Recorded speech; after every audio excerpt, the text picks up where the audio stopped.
Happy Thanksgiving. Outrageous predictions for Ohio State, Michigan on Saturday. Outrageous predictions. Stephen, how much turkey will you eat on Thanksgiving?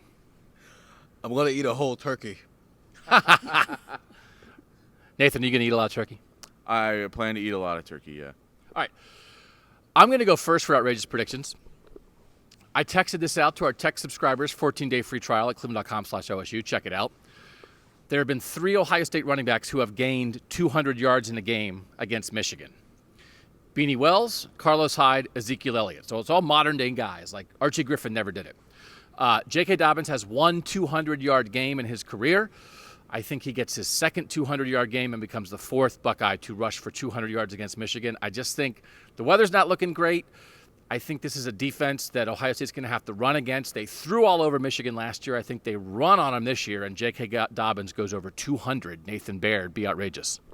Ohio State averages 4.27 sacks per game. I think that's number 2 in the country behind Pittsburgh.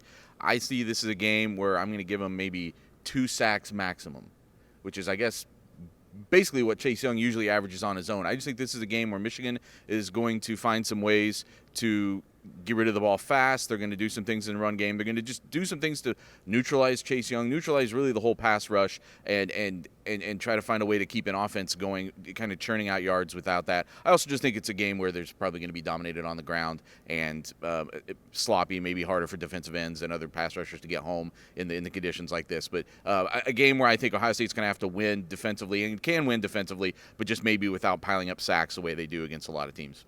By the way, we're in St. John Arena because it was too windy to be outside. The Skull Session is in here for home games, but this game's on the road. Stephen. Yeah, I'm going to go in the same direction as you, Doug, but like with the quarterback instead. I think Justin Fields is going to run for 150 yards. We saw some read option stuff at the beginning of the year. They haven't done it as much lately because he's only been playing a half. But usually he would just give it to Dobbins. Like, he didn't necessarily always make the correct read. He would just give it to Dobbins because they wanted to save his body. Well, we're at the season where you're saving your body for. So at this point, he can take off whenever he wants now, and it's going to be a ground game anyway, and there's going to be some QB draw stuff as well because of how the weather is going to be. So I think he gets 150 yards because he might have it 15 to 20 times a game this year like he did against Penn State. It was a big rushing week last week for those guys against Penn State. Fields had over 20 carries. Dobbins had over 30 carries. Could be another big ground game. We'll be there in Ann Arbor, noon kickoff Saturday. Happy Thanksgiving. Thanks for watching at cleveland.com.